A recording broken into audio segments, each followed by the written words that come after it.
भारत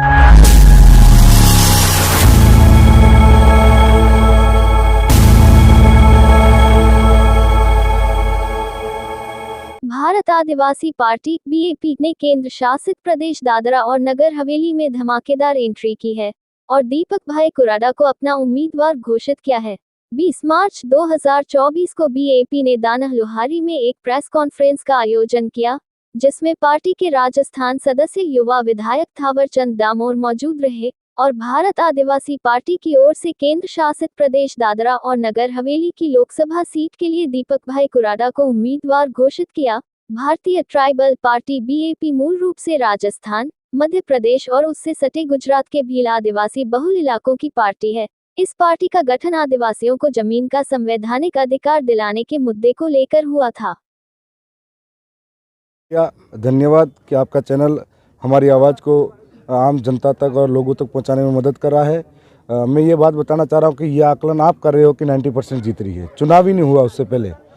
देश के अंदर एक माहौल है जहां पर लोकतंत्र का चौथा स्तंभ। और दूसरी बात, आज भाजपा की सच्चाई सारे लोग जानते हैं कि एक तरफ कहते हैं ये भ्रष्टाचारी है, दूसरी तरफ ईडी का डर दिखाया जाता है और उसी भ्रष्टाचारी को फिर भाजपा में शामिल किया जाता है।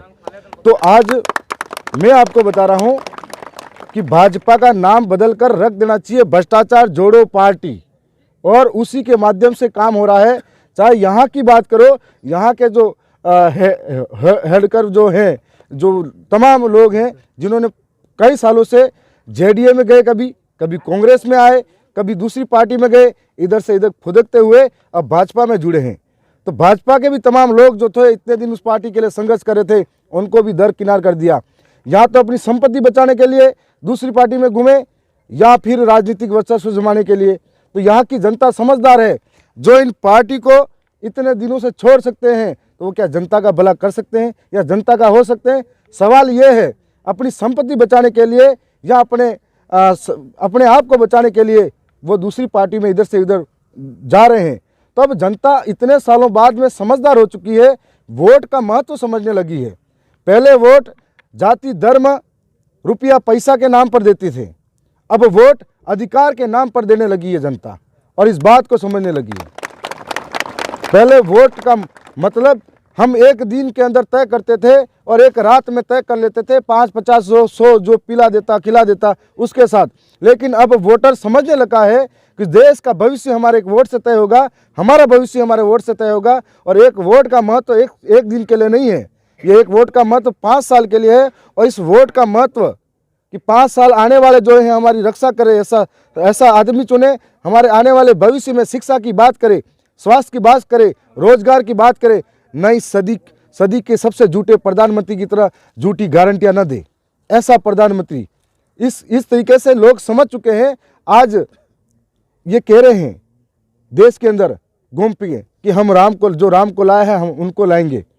अरे राम के नाम पर तुम सब आए हो, तुमको राम नहीं लाए हैं। इस तरह की राजनीति चल रही है देश के अंदर, जाति धर्म के लड़ाने के नाम पर। असल में मुद्दे की बात करोगे तो 2 मिनट उनके नेता नहीं बोल पाएंगे। ये सच्चाई है और इस बात की सच्चाई समझ चुके हैं।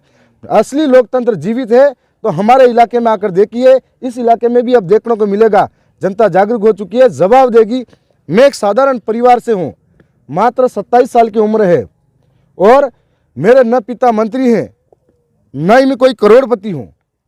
इसी ज़मीन से उठा हूँ, मजदूरी क्या करता था। मेरे पिता साधारण परिवार के खेतीबाड़ी करने वाले हैं। वहाँ की जनता ने इतनी ईमानदारी से हमको जिताया है। हमारे 4 विधायक पार्टी के बने हैं, चारों एक के।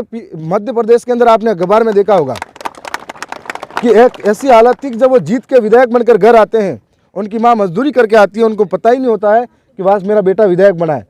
इसलिए कि जनता की आवाज़ है और जनता जब ज़्यादा ही अन्याय अत्याचार होता है तो एक साथ में उबाल होता है, एक साथ में पलटी होती है।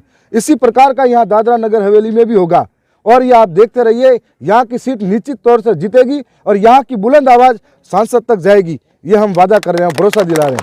हम ये भी नहीं कहते कि लोकतंत्र के अंदर हम 50-100 सीटें जीतेंगे। हम ये जरूर कहते हैं जहाँ है बहादुरी से और ईमानदारी से लड़ेंगे और जितनी भी सीटें हैं लड़कर कोशिश करेंगे कि हमारी स्वतंत्र आवाज़ वहाँ पर पहुँचाए। इस हेतु बात कर रहे हैं। लोकतंत्र को कमज़ोर करने का ये राष्ट्रीय पार्टी कर रही है और विपक्ष को इतना कमज़ोर करने का काम करेगी तो अगर विपक्ष बोलेगा नहीं तो लोकतंत्र में एक तरफ का शासन चलेगा। और आने वाले समय में आप तमाम साथी जो मीडिया बंधु हो, आपके लिए भी खतरा है, पूरे देश के लिए खतरा है, या पुलिस प्रशासन घूम रहा है या तो उनके लिए भी खतरा है। ये लोकतंत्र के अंदर दोनों अलग अलग दिखती होगी, या अन्य जगह जो राष्ट्रीय पार्टियां अलग अलग दिखती होगी, हमारे क्षेत्र के अंदर हमें और सच को हराने के लिए सारी पार्टियां गठबंधन करती हैं। ये सच्चाई है और यही बात हम जनता को समझाने के लिए पूरे देश के अंदर आंदोलन कर रहे हैं। इस आंदोलन का हिस्सा है चुनाव लड़ना हमारा। तो मैं पुनः आप सबको धन्यवाद करता हूं, और कोई और भी बात तो हमसे लायक आप पूछ सकते हो। भारतीय आदिवासी पार्टी राजस्थान के अंदर लगभग 8 से 10 सीटों पे चुनाव लड़ रही है और पूरे देश के अंदर 28 से 30 सीटों पे चुनाव लड़ने का ऐलान कर रही है, जिसके अंदर राजस्थान, गुजरात, मध्य प्रदेश, महाराष्ट्र और ये दादरा नगर हवेली, आंध्र प्रदेश, छत्तीसगढ़, झारखंड के अंदर भी चुनाव लड़ रही है। यहाँ पर किस प्रकार हो चुकी है कि पहले पूर्व में जिन लोगों ने वोट लिए हैं उन्होंने सिर्फ वादे किए हैं, जनता को गुमराह करने का काम किया है। और यहाँ पर जो पढ़ा लिखा शिक्षित वर्ग है वो इस बात को जानता है अच्छी तरह से कि आज तक उनको कोई ऐसा बैनर नहीं मिला, ऐसा कोई संगठन नहीं मिला जो हमें संगठित करके ले चले। और इस बार भारत आदिवासी पार्टी अपना नेतृत्व करने के लिए तैयार है और यहाँ के युवा इतने उत्सुक हैं कि आज तक उनको कोई नेतृत्व करने वाला भी नहीं मिला और ऐसा प्लेटफॉर्म नहीं मिला। तो इस बार प्लेटफॉर्म मिला है, अपनी ताकत का पूरा अंदाजा लगाएंगे, गांव गांव में सिर्फ सच्चाई बताएंगे और कुछ नहीं करेंगे, और सामने वाले की सच्चाई वो दिखाएंगे। और सबको मालूम है, आपको भी मालूम है, कोई अपनी संपत्ति बचाने के लिए इधर से उधर जा रहा है, दूसरी पार्टी में घूम रहे हैं और आज उनको कोई भाव ही नहीं दे रहा है। जहाँ ऑफिस में खोल के बैठते हैं तो उनके ही कार्यकर्ता उनके पास नहीं आ रहे हैं, क्योंकि वो जानते हैं हो सकता है भाजपा के अंदर भी कुछ लोगों ने बेस तैयार किया हो और फिर दूसरे को आराम से आके दूसरे को पहले तो बताया भ्रष्टाचारी है, साथ में जोड़ दिया। अब लोग समझते हैं इस बात को, उनका भविष्य एक वोट के माध्यम से तय होने वाला है। इसीलिए गांव गांव गली गली में ये जितने भी नौजवान बैठे हैं, माता बहनें बैठी है, ये संदेश पहुंचाएंगे और यही जिताएंगे, इतना भरोसा है हमको। और भारत आदिवासी पार्टी राजस्थान के हमारे जो पार्टी के वरिष्ठ यहाँ नेतागण आए हैं उनको भी जोहार करता हूँ।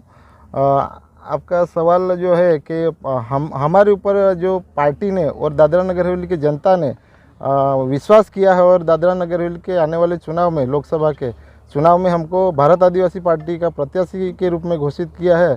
उसके लिए मैं दादरा नगर हवेली की जनता और भारत आदिवासी पार्टी और दादरा नगर हवेली के हमारे तमाम कार्यकर्ताओं का मैं तहे दिल से आभार मानता हूँ और शुक्रगुजार हूँ। और उन्होंने जो मेरे ऊपर भरोसा किया है, बहुत बड़ी जिम्मेदारी सौंपी है, वो मैं यहाँ से दादरा नगर हवेली की जनता के माध्यम से जीत के संसद में जाऊँगा तो ज़रूर यहाँ के दादरा नगर हवेली के आदिवासी समाज और तमाम समाज की जो आवाज़ हैं, हक अधिकार की बात है, वो वहाँ पे मैं उठाने की कोशिश करूँगा और हक अधिकार की लड़ाई लड़ूँगा। हम जनता को साथ में लेके चलना और विकास कार्यों को साथ में लेके चलना और जनता की आवाज़ बनकर जो संसद और विधानसभा में जो आवाज़ उठाते हैं उससे प्रेरित होकर मैं भारत आदिवासी पार्टी से जुड़ा हूं और दादरा नगर हवेली की तमाम जनता और हमारी कार्यकर्ता भारत आदिवासी पार्टी से इस वजह से जुड़े हुए हैं।